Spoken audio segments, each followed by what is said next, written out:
TV prime ಟೈಮ್ಗೆ ಸ್ವಾಗತ. ನಾನು ಲಾವಣ್ಯ. ಜೆಡಿಎಸ್ ಅಧಿಕಾರಕ್ಕೆ ಬರೋದೇ ಇಲ್ಲ ಅಂತ ಭವಿಷ್ಯವನ್ನ ನುಡಿತಾ ಇದ್ದಾರೆ ಸಿಎಂ ಸಿದ್ದರಾಮಯ್ಯ. ದಾವೋಸ್ನಿಂದ ಬಂದಿಳಿದಂತಹ ಡಿಕೆ ಶಿವಕುಮಾರ್ ಪಾಲಿಗೆ ಸಿದ್ದು ಖರ್ಗೆ ಡೀಲ್ ಸುದ್ದಿ ಶಾಕ್ ನೀಡಿದೆ. ಕರ್ನಾಟಕದ ಮೂವರು ಸಾಧಕರು ಈ ಅತ್ಯುನ್ನತ ನಾಗರಿಕ ಪ್ರಶಸ್ತಿಗೆ ಆಯ್ಕೆಯಾಗಿದ್ದಾರೆ.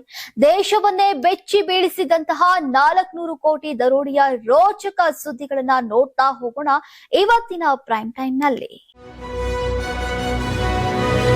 ಸಿದ್ದರಾಮಯ್ಯ, ಜೆಡಿಎಸ್, ಬಿಜೆಪಿ ಇಬ್ಬರಿಗೂ ಬಹುಮತ ಬರೋದಿಲ್ಲ. ಒಂದು ವೇಳೆ ಬಂದ್ರೂ ಕೂಡ ಜೆಡಿಎಸ್ಗೆ ಅಧಿಕಾರ ಕೊಡೋದಿಲ್ಲ ಅಂತ ಮೈಸೂರಿನಲ್ಲಿ ಸಿಎಂ ಸಿದ್ದರಾಮಯ್ಯ ಅವರು ಹೇಳಿದ್ದಾರೆ. ಬಿಜೆಪಿ ಜೊತೆ ಸೇರ್ಕೊಂಡಿರುವಂತಹ ಕಾರಣ ಜೆಡಿಎಸ್ನವರು ಅಧಿಕಾರಕ್ಕೆ ಬರಬಹುದು ಅಂದ್ಕೊಂಡಿದ್ದಾರೆ. ಬಹುಮತ ಬಂದ್ರೆ ಬಿಜೆಪಿಯವರು ಜೆಡಿಎಸ್ಗೆ ಯಾಕೆ ಅಧಿಕಾರವನ್ನ ಬಿಟ್ಟುಕೊಡ್ತಾರೆ? ಜೆಡಿಎಸ್, ಬಿಜೆಪಿ ಇಬ್ಬರಿಗೂ ಬಹುಮತ ಬರೋದಿಲ್ಲ. ಒಂದು ವೇಳೆ ಬಂದ್ರೂ ಕೂಡ ಜೆಡಿಎಸ್ಗೆ ಅಧಿಕಾರವನ್ನ ಕೊಡೋದಿಲ್ಲ. 2028ಕ್ಕೂ ನಮ್ಮದೇ ಅಧಿಕಾರ, ನಾಯಕತ್ವ ಯಾರದು ಅನ್ನುವುದು ಹೈಕಮಾಂಡ್ ನಿರ್ಧಾರ ಮಾಡುತ್ತೆ ಎಂದಿದ್ದಾರೆ. ಮುಖ್ಯಮಂತ್ರಿ ಸಿದ್ದರಾಮಯ್ಯ ಮತ್ತು ಎಐಸಿಸಿ ಅಧ್ಯಕ್ಷ ಮಲ್ಲಿಕಾರ್ಜುನ್ ಖರ್ಗೆ ಭೇಟಿಯಾಗಿ ಗೌಪ್ಯ ಸಭೆಯನ್ನ ನಡೆಸಿದ್ದಾರೆ. ಸಿಎಂ ಬದಲಾವಣೆ ಚರ್ಚೆಗಳ ನಡುವೆ ಈಗ ನಡೆದಂತಹ ಹುಬ್ಬಳ್ಳಿಯಲ್ಲಿ ಈ ಭೇಟಿ ಹಲವು ಊಹಾಪೋಹಗಳಿಗೆ ಕಾರಣವಾಗಿವೆ. ಆಪ್ತ ಶಾಸಕರ ಸಮ್ಮುಖದಲ್ಲಿ ನಡೆದಂತಹ ಈ ಸಭೆ ಸುಮಾರು 45 ನಿಮಿಷಗಳ ಕಾಲ ನಡೆದಿತ್ತು. ಈ ಮಾತುಕತೆ ಇದೀಗ ಕುರ್ಚಿ ಕದನದ ಕುತೂಹಲವನ್ನ ಹೆಚ್ಚಿಸಿದೆ. ತಮಗೆ ಆಪ್ತರಾಗಿರುವಂತಹ ಸತೀಶ್ ಜಾರಕಿಹೊಳಿ, ಜಮೀರ್ ಅಹಮದ್ ಖಾನ್ ಉಪಸ್ಥಿತಿಯಲ್ಲಿಯೇ ಸಿದ್ದರಾಮಯ್ಯ ಅವರು ಖರ್ಗೆ ಅವರ ಜೊತೆ 45 ನಿಮಿಷಗಳ ಚರ್ಚೆಯನ್ನ ನಡೆಸಿದ್ದಾರೆ. ಆದ್ರೆ ಇದೊಂದು ಕುಶಲೋಪರಿ ಭೇಟಿ ಹೊರತು ಯಾವುದೇ ರಾಜಕೀಯ ಚರ್ಚಿಸಿಲ್ಲ ಅಂತ ಹೇಳಲಾಗ್ತಾ ಇದೆ. ಈ ವರ್ಷದ ಪದ್ಮ ಪ್ರಶಸ್ತಿಗಳು ಪ್ರಕಟಗೊಂಡಿವೆ. 45 ಮಂದಿ ಪದ್ಮಶ್ರೀ ಗೌರವಕ್ಕೆ ಭಾಜನರಾಗಿದ್ದಾರೆ. ಕರ್ನಾಟಕದ ಮೂವರು ಸಾಧಕರು ಈ ಅತ್ಯುನ್ನತ ನಾಗರಿಕ ಪ್ರಶಸ್ತಿಗೆ ಆಯ್ಕೆಯಾಗಿದ್ದಾರೆ. ಮಂಡ್ಯದ ಅಂಕೇಗೌಡ, ದಾವಣಗೆರೆಯ ಡಾಕ್ಟರ್ ಸುರೇಶ್ ಹನಗವಾಡಿ ಮತ್ತು ಬೆಂಗಳೂರಿನ ಎಸ್ಜಿ ಸುಶೀಲಮ್ಮ ಅವರು ಪದ್ಮಶ್ರೀ ಪ್ರಶಸ್ತಿಯನ್ನ ಪಡೆದಿದ್ದಾರೆ.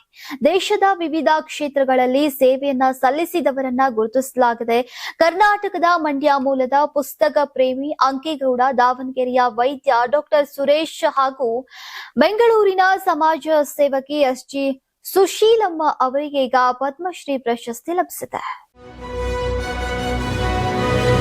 ಶಿಡ್ಲಘಟ್ಟ ಪೌರಾಯುಕ್ತೆಗೆ ಧಮ್ಕಿ ಪ್ರಕರಣದ ಆರೋಪಿ ರಾಜು ಗೌಡ ಬಂಧನ ವಿಳಂಬಕ್ಕೆ ಸ್ವತಃ ಸಿಎಂ ಸಿದ್ದರಾಮಯ್ಯ ಅವರು ಅಸಮಾಧಾನವನ್ನ ವ್ಯಕ್ತಪಡಿಸಿದ್ದಾರೆ. ಈ ನಡುವೆ ಗೃಹ ಸಚಿವರು ಆರೋಪಿಯ ಶೀಘ್ರ ಬಂಧನದ ಭರವಸೆಯನ್ನ ನೀಡಿದ್ದು, ಕಳೆದ ಕೆಲ ದಿನಗಳಿಂದ ರಾಜೀವ್ ಮಂಗಳೂರಿನಲ್ಲಿದ್ದಂತಹ ಬಗ್ಗೆ ಮಾಹಿತಿ ದೊರೆತಿದೆ. ಆದ್ರೆ ಆತ ಈಗ ಅಲ್ಲಿಂದಲೂ ಕೂಡ ಎಸ್ಕೇಪ್ ಆಗಿದ್ದು, ಸಿಸಿ ಕ್ಯಾಮೆರಾ ದೃಶ್ಯಾವಳಿಗಳ ಆಧಾರದಲ್ಲಿ ತನಿಖೆ ಮುಂದುವರೆದಿದೆ. ಇನ್ನು ತನ್ನ ಮೇಲೆ ಪ್ರಕರಣ ದಾಖಲಾಗ್ತಾ ಇದ್ದಂತೆ ತಲೆಮರೆಸಿಕೊಂಡಿರುವಂತಹ ರಾಜೀವ್ ಗೌಡ ಮಂಗಳೂರಿನಿಂದ ಬೆಂಗಳೂರಿನಲ್ಲಿರುವಂತಹ ಸಹೋದರಿಗೆ ಕರೆ ಮಾಡಿದ್ದ.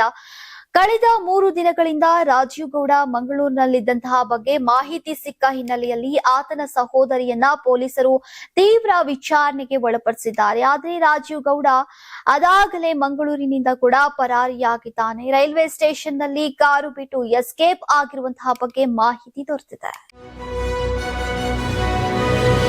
ರಾಜ್ಯ ವಿಧಾನಸಭೆ ವಿಶೇಷ ಅಧಿವೇಶನ ನಡೀತಾ ಇದ್ರೂ ಕೂಡ ಸಚಿವರುಗಳು ಸದನಕ್ಕೆ ಹಾಜರಾಗದೆ ಗೈರಾಗ್ತಾ ಇರುವುದು ಮುಖ್ಯಮಂತ್ರಿ ಸಿದ್ದರಾಮಯ್ಯ ಅವರ ತೀವ್ರ ಅಸಮಾಧಾನಕ್ಕೆ ಕಾರಣವಾಗಿದೆ. ಈ ಕುರಿತು ತಮ್ಮ ಸಂಪುಟದ ಎಲ್ಲಾ ಸಚಿವರಿಗೂ ಪತ್ರ ಬರೆದಿರುವಂತಹ ಸಿಎಂ ಕರ್ತವ್ಯ ಲೋಪದ ಬಗ್ಗೆ ಖಡಕ್ ಎಚ್ಚರಿಕೆಯನ್ನ ನೀಡಿದ್ದಾರೆ. ಜವಾಬ್ದಾರಿಯುತ ಸ್ಥಾನದಲ್ಲಿರುವಂತಹ ಸಚಿವರುಗಳೇ ಅಧಿವೇಶನವನ್ನ ಗಂಭೀರವಾಗಿ ತೆಗೆದುಕೊಳ್ತಾ ಇಲ್ವಲ್ಲ ಅನ್ನೋ ಪ್ರಶ್ನೆ ಈಗ ಸಾರ್ವಜನಿಕ ವಲಯದಲ್ಲಿ ಕೇಳಿ ಬರ್ತಾ ಇದೆ. ಅಧಿವೇಶನದ ವೇಳೆ ಸಚಿವರ ಗೈರು ಹಾಜರಾತಿಯಿಂದಾಗಿ ವಿರೋಧ ಪಕ್ಷದವರು ಸರ್ಕಾರದ ವಿರುದ್ಧ ಮುಗಿಬೀಳುವಂತಹ ದೊಡ್ಡ ಅಸ್ತ್ರ ಸಿಕ್ಕಂತಾಗಿದೆ. ಸದನದಲ್ಲಿ ಸಚಿವರ ಅನುಪಸ್ಥಿತಿಯನ್ನ ಕಂಡು ವಿಪಕ್ಷಗಳು ತೀವ್ರ ಆಕ್ಷೇಪವನ್ನ ವ್ಯಕ್ತಪಡಿಸ್ತಾ ಇದ್ದು, ಇದು ಸರ್ಕಾರದ ವರ್ಚಸ್ಸಿಗೆ ಧಕ್ಕೆ ತರ್ತಾ ಇದೆ. ಕೇಂದ್ರ ಸಚಿವ ಎಚ್.ಡಿ. ಕುಮಾರಸ್ವಾಮಿ ಅವರಿಗೆ ರಾಜ್ಯ ಸರ್ಕಾರದ ವಿರುದ್ಧ ಮಾತನಾಡುವ ಹಕ್ಕು ಇಲ್ಲ. ಕೇಂದ್ರ ಸರ್ಕಾರವು ಹೋರಾಟ ನಡೆಸಿದಂತಹ ರೈತರ ಮೇಲೆ ದಬ್ಬಾಳಿಕೆ ಮಾಡಿದ್ದು, ಮೊದಲು ಅವರು ತಮ್ಮ ಸಚಿವ ಸ್ಥಾನಕ್ಕೆ ರಾಜೀನಾಮೆ ಕೊಟ್ಟು ಮಾತನಾಡಲಿ ಅಂತ ಕಲ್ಯಾಣ ಕರ್ನಾಟಕ ಪ್ರದೇಶಾಭಿವೃದ್ಧಿ ಮಂಡಳಿ ಅಧ್ಯಕ್ಷ ಡಾಕ್ಟರ್ ಅಜಯ್ ಸಿಂಗ್ ಅವರು ಹೇಳಿದ್ದಾರೆ. ಪ್ರಧಾನಿ ಮೋದಿ ಅವರ ಸರ್ಕಾರ ರೈತರ ಪರವಾಗಿ ಒಂದು ಉತ್ತಮ ಕೆಲಸವನ್ನ ಮಾಡಿಲ್ಲ. ರೈತರ ಮೇಲೆ ದಬ್ಬಾಳಿಕೆ ಮಾಡಿದ ಸರ್ಕಾರದಲ್ಲಿ ಸಚಿವರಾಗಿರುವಂತಹ ಕುಮಾರಸ್ವಾಮಿ ಅವರಿಗೆ ರೈತರ ಬಗ್ಗೆ ಮಾತನಾಡುವ ನೈತಿಕ ಹಕ್ಕಿಲ್ಲ ಎಂದರು. ರಾಜ್ಯಪಾಲ ತಾವರ್ ಚಂದ್ರ ಗೆಹ್ಲೋಟ್ ಅವರು ರಾಜ್ಯ ಸರ್ಕಾರ ಹಾಗೂ ರಾಜ್ಯದ ಹಿತ ಕಾಪಾಡುವ ಬದಲು ಕೇಂದ್ರ ಸರ್ಕಾರದ ಕೈಗೊಂಬೆಯಂತೆ ನಡೆದುಕೊಂಡಿದ್ದಾರೆ. ಸಚಿವ ಸಂಪುಟದಲ್ಲಿ ತೆಗೆದುಕೊಂಡಂತಹ ನಿರ್ಣಯದಂತೆ ಸಿದ್ಧಪಡಿಸಿದ ಭಾಷಣ ಓದಲಿಲ್ಲ. ಕೊನೆಯಲ್ಲಿ ರಾಷ್ಟ್ರಗೀತೆಗೂ ಅವಮಾನವನ್ನ ಮಾಡಿದ್ದಾರೆ. ಇದು ಸಂವಿಧಾನ ಮತ್ತು ಪ್ರಜಾಪ್ರಭುತ್ವ ವಿರೋಧಿಯಾಗಿದೆ ಅಂತ ಆರೋಪಿಸಿದ್ರು. ಟ್ರಾಫಿಕ್ನಿಂದ ಹೈರಾಣಾಗಿರುವಂತಹ ಸಿಲಿಕಾನ್ ಸಿಟಿ ಜನರಿಗೆ ಕೊನೆಗೂ ಕೇಂದ್ರ ಸರ್ಕಾರ ಬಂಪರ್ ಉಡುಗೊರೆಯನ್ನ ನೀಡಿದೆ. ನಗರದ ಹೃದಯ ಭಾಗ ಮೆಜೆಸ್ಟಿಕ್ನಿಂದ ಕೆಂಪೇಗೌಡ ಅಂತಾರಾಷ್ಟ್ರೀಯ ವಿಮಾನ ನಿಲ್ದಾಣಕ್ಕೆ ನೇರ ಸಂಪರ್ಕ ಕಲ್ಪಿಸುವಂತಹ ಮಹತ್ವಾಕಾಂಕ್ಷೆಯ ಉಪನಗರ ರೈಲು ಯೋಜನೆಗೆ ಕೇಂದ್ರ ರೈಲ್ವೆ ಇಲಾಖೆ ಅಧಿಕೃತವಾಗಿ ಹಸಿರು ನಿಶಾನೆಯನ್ನ ತೋರಿಸಿದೆ. ಬೆಂಗಳೂರು ಉಪನಗರ ರೈಲು ಯೋಜನೆಯ ಈ ನಿರ್ಣಾಯಕ ಹಂತಕ್ಕೆ ಸುಮಾರು 4,100 ಕೋಟಿ ರೂಪಾಯಿ ವೆಚ್ಚವಾಗಲಿದೆ ಅಂತ ಅಂದಾಜಿಸಲಾಗಿದೆ. ಈ ರೈಲು ಮಾರ್ಗವು ಒಟ್ಟು 8.5 ಕಿಲೋಮೀಟರ್ ಉದ್ದ ಹೊಸ ಜೋಡಣೆಯನ್ನ ಒಳಗೊಂಡಿರಲಿದ್ದು, ಈ ಕೆಳಗಿನ ಪ್ರಮುಖ ನಿಲ್ದಾಣಗಳ ಮೂಲಕ ಸಾಗಲಿದೆ. ಮೆಜೆಸ್ಟಿಕ್ನಿಂದ ಆರಂಭವಾಗಿ ಯಶವಂತಪುರ ಮತ್ತು ಯಲಹಂಕ ಮೂಲಕ ಸಂಚಾರ ನಡೆಸಿ ದೇವನಹಳ್ಳಿ ಏರ್ಪೋರ್ಟ್ ಟರ್ಮಿನಲ್ ಅನ್ನ ತಲುಪಲಿದೆ. ಹಿಂದಿ ವಿರೋಧಿ ಚಳುವಳಿ ವೇಳೆ ಪ್ರಾಣತ್ಯಾಗ ಮಾಡಿದವರನ್ನ ಸ್ಮರಿಸುವ ತಮಿಳುನಾಡು ಮುಖ್ಯಮಂತ್ರಿ ಎಂಕೆ ಸ್ಟಾಲಿನ್ ಅವರು ರಾಜ್ಯದಲ್ಲಿ ಹಿಂದಿ ಭಾಷೆಗೆ ಅಂದು ಇಂದು ಹಾಗೂ ಎಂದೆಂದಿಗೂ ಜಾಗ ಇಲ್ಲ ಅಂತ ಭಾನುವಾರ ಪ್ರತಿಪಾದಿಸಿದ್ದಾರೆ. ಭಾಷಾ ಹುತಾತ್ಮರ ದಿನದ ಹಿನ್ನೆಲೆಯಲ್ಲಿ ಸಾಮಾಜಿಕ ಮಾಧ್ಯಮ ವೇದಿಕೆ ಎಕ್ಸ್ನಲ್ಲಿ ಪೋಸ್ಟ್ ಮಾಡಿರುವಂತಹ ಅವರು 1965ರ ಸಂದರ್ಭದಲ್ಲಿ ಉತ್ತುಂಗಕ್ಕೇರಿದ್ದಂತಹ ಹಿಂದಿ ವಿರೋಧಿ ಚಳುವಳಿ ಸಂದರ್ಭದಲ್ಲಿ ವಿಡಿಯೋವನ್ನ ಹಂಚಿಕೊಂಡಿದ್ದಾರೆ. ರಾಜ್ಯವು ಹಿಂದಿ ಹೇರಿಕೆ ವಿರುದ್ಧ ಒಟ್ಟಾಗಿ ಹೋರಾಟ ಮಾಡಿತು. ಪ್ರತಿ ಬಾರಿ ಹೇರಿಕೆಯಾದಾಗಲೂ ಕೂಡ ಅದೇ ಹುರುಪಿನಿಂದ ಹೋರಾಡ್ತಾ ಇದೆ. ಆ ಮೂಲಕ ಉಪಖಂಡದಲ್ಲಿನ ವಿವಿಧ ಭಾಷೆಗಳ ಹಕ್ಕು ಮತ್ತು ಗುರುತನ್ನ ರಕ್ಷಿಸಿಕೊಳ್ತಾ ಇದೆ ಅಂತ ಸ್ಟಾಲಿನ್ ಅವರು ಉಲ್ಲೇಖಿಸಿದ್ದಾರೆ.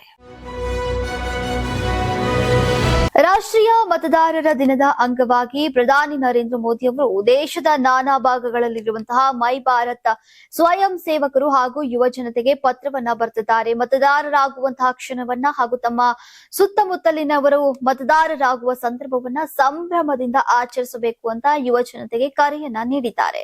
ಇನ್ನು ಪ್ರಜಾಸತ್ತಾತ್ಮಕ ವ್ಯವಸ್ಥೆಯಲ್ಲಿ ಮತದಾರರಾಗಿರುವುದು ಅತ್ಯಂತ ಮಹತ್ವದ ಹಕ್ಕು ಮತ್ತು ದೊಡ್ಡ ಹೊಣೆಗಾರಿಕೆಯಾಗಿದೆ ಅಂತ ಪ್ರಧಾನಿ ಮೋದಿ ಅವರು ತಮ್ಮ ಪತ್ರದಲ್ಲಿ ಒತ್ತಿ ಹೇಳಿದ್ದಾರೆ. ಜೊತೆಗೆ ವಿದ್ಯಾರ್ಥಿಗಳು ಮತದಾರರಾಗುವ ಕ್ಷಣವನ್ನ ಶಿಕ್ಷಣ ಸಂಸ್ಥೆಗಳು ವಿಶೇಷವಾಗಿ ಆಚರಿಸಬೇಕು ಅಂತ ಪ್ರಧಾನಿ ಮನವಿ ಮಾಡಿದ್ದಾರೆ.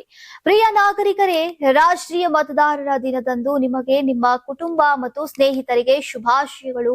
ಭಾರತೀಯ ಪ್ರಜಾಪ್ರಭುತ್ವದ ಬಗ್ಗೆ ಅಪಾರ ಹೆಮ್ಮೆ ಪಡುವಂತಹ ಸಹ ನಾಗರಿಕನಾಗಿ ನಿಮ್ಮೊಂದಿಗೆ ಸಂಪರ್ಕ ಸಾಧಿಸೋಕೆ ನನಗೆ ಸಂತೋಷವಾಗ್ತಾ ಇದೆ ಅಂತ ಪ್ರಧಾನಿ ನರೇಂದ್ರ ಮೋದಿ ಅವರು ಪತ್ರದಲ್ಲಿ ಬರೆದುಕೊಂಡಿದ್ದಾರೆ.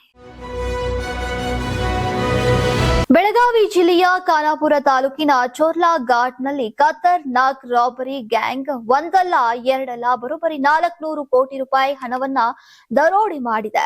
ಇದು ಭಾರತದ ದರೋಡೆ ಇತಿಹಾಸದಲ್ಲೇ ಅತಿ ದೊಡ್ಡ ದರೋಡೆ ಎನ್ನಲಾಗ್ತಾ ಇದೆ. ಪ್ರಕರಣ ಬಗ್ಗೆ ಬೆಳಗಾವಿ ಎಸ್ಪಿ ಕೆ ರಾಮರಾಜನ್ ಮಾತನಾಡಿದ್ದು, ಮಹಾರಾಷ್ಟ್ರ ಪೊಲೀಸರು ತನಿಖೆಯನ್ನ ಮಾಡ್ತಾ ಇದ್ದು, ನಾವು ಸಹಕಾರ ಕೊಡ್ತೇವೆ. ಚೋರ್ಲಾ ಘಾಟ್ 3 ರಾಜ್ಯಗಳಿಗೆ ಸಂಬಂಧಿಸಿದೆ. ಇಲ್ಲಿ ಘಟನೆ ಆಗಿರುವಂತಹ ಕಾರಣ ಯಾರು ಬಂದು ದೂರು ಕೊಟ್ಟರು ನಾವು ತೆಗೆದುಕೊಳ್ತೇವೆ ಎಂದಿದ್ದಾರೆ. ವಿಶಾಲ್ ನಾಯ್ಡು ಎಂಬಾತ ನಾಸಿಕ್ನಲ್ಲಿ ಅಕ್ಟೋಬರ್ 22ರಂದು ಸಂದೀಪ್ ಪಾಟೀಲ್ ಎಂಬಾತನ ಕಿಡ್ನಾಪ್ ಮಾಡಿರ್ತಾನೆ. ಅಕ್ಟೋಬರ್ 16ರಂದು 400 ಕೋಟಿ ರೂಪಾಯಿ ಹಗರಣವಾಗಿದೆ. ಆ ಹಣ ಎಲ್ಲಿಗೆ ಹೋಗಿದೆ ಅಂತ ಪ್ರಶ್ನೆ ಮಾಡ್ತಾರೆ. ಈ ರಾಬರಿ ಆಗಿದ್ದು ಚೋರ್ಲಾ ಘಾಟ್ನಲ್ಲಿ ಅಂತ ಪತ್ರದಲ್ಲಿ ಉಲ್ಲೇಖ ಇದೆ. ಈ ಕಾರಣಕ್ಕೆ ನಮ್ಮ ಖಾನಾಪುರದ ಸಬ್ ಇನ್ಸ್ಪೆಕ್ಟರ್ ಸೇರಿ ಒಂದು ತಂಡವನ್ನ ಕಳಿಸ್ತಾ ಇದ್ದೇವೆ ಎಂದಿದ್ದಾರೆ. ನೋಡಿದ್ರಲ್ಲ ವೀಕ್ಷಕರೇ, ಇದಾಗಿತ್ತು ಇವತ್ತಿನ ಪ್ರೈಮ್ ಟೈಮ್. ಮತ್ತೆ ಭೇಟಿಯಾಗೋಣ ನಾಳೆಯ ಪ್ರೈಮ್ ಟೈಮ್ ನಲ್ಲಿ. ನೀವು ಸಣ್ಣ ಆಗ್ಬೇಕಲ್ವಾ, ಅದು ಒಂದು ಉತ್ತಮ ಆಹಾರದಿಂದ ಸಣ್ಣ ಆಗ್ಬೇಕಲ್ವಾ. ಪ್ರತಿದಿನ ನಮ್ಮ ಜೀನಿ ಸ್ಲಿಮ್ ನ ಯೂಸ್ ಮಾಡಿ ಯಾವುದೇ ಸೈಡ್ ಎಫೆಕ್ಟ್ ಇಲ್ದಂಗೆ ನೀವು ಸಣ್ಣ ಆಗ್ತೀರಾ.